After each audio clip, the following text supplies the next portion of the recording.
This is what our greenhouse looks like in the middle of November. Have a few flowers still blooming. Strawberries still blooming. Still have some strawberries too. These are Yellow Wonder. And the red mignonettes are also blooming. We have some Swiss chard to eat here. Swiss chard. I have some chrysanthemums, geraniums. I also have an azalea or a couple of azaleas. And my lemon tree, my Meyer lemon tree, looks like it's going to flower this year. You can see the flowers right there. That's awesome. So starting next month and then really kicking into action mid-January, we'll be doing starts, and they'll go here on this shelf here and on the shelf that's up here. And if I need to, I will move the heating mat and do some starts on this lower shelf right here as well. So I really like these heaters. Even though they're not meant for greenhouses, they work really well as long as I don't get it wet. But I can set it so that the temperature stays 60 in here.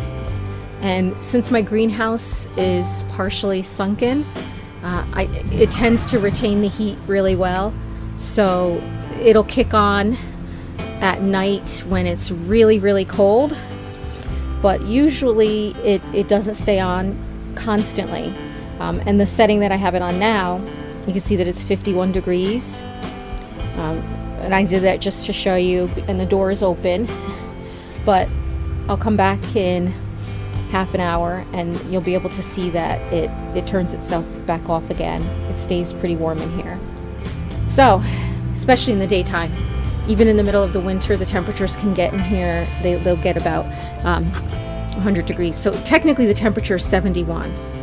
But because the door is open and pushing cold air, the temperature that this is picking up is getting colder and colder because it's 39 degrees outside. But the ambient temperature is really 70. Well, it's now going down. It's now 70. So we got to get the door closed because I don't want to keep using the electricity to heat up the greenhouse if I don't have to. All right, so half an hour later, and you can see that the heater has turned itself off. So I only keep a few herbs in the greenhouse. I usually keep a couple of greens plants in the greenhouse. Also the strawberry plants, stay a couple of them in the greenhouse so that we can continue to harvest strawberries throughout the season. Onions as well. These are multiplier onions. They're Welsh onions, so we'll continue to harvest from those as we need them, and especially once we run out of our other onions. Spearmint. Inside the greenhouse, I have thyme here, and I have some thyme there, oregano, that's parsley, parsley right here. This is sage, and I have chard, Swiss chard. We also have ginger, tea plant, strawberries. This is Yellow Wonder strawberry. Some of these are all ready to be pulled. This is a mignonette strawberry plant. Yellow Wonder, mignonette. New sets of strawberries, and I'll do another set in maybe a month of strawberries. Forgot French tarragon. It's looking a little scraggly right now. We have some French tarragon. We have some lemongrass, more ginger that's growing. That's pretty new though, so I wouldn't pull from that. But that's what's in the greenhouse right now. Oh, don't forget the basil, which is also looking scraggly. I will next month plant some new basil, but we have basil growing in here as well. So that's the greenhouse for now. Mostly herbs, strawberries to add a little bit of fresh strawberries to our diet every once in a while.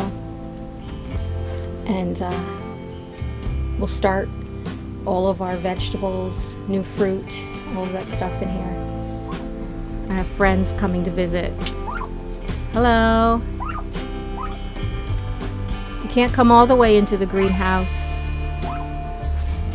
Yeah. You see all these luscious plants? These are not for you. Ah, don't eat the azalea. I don't know if that's poisonous to you.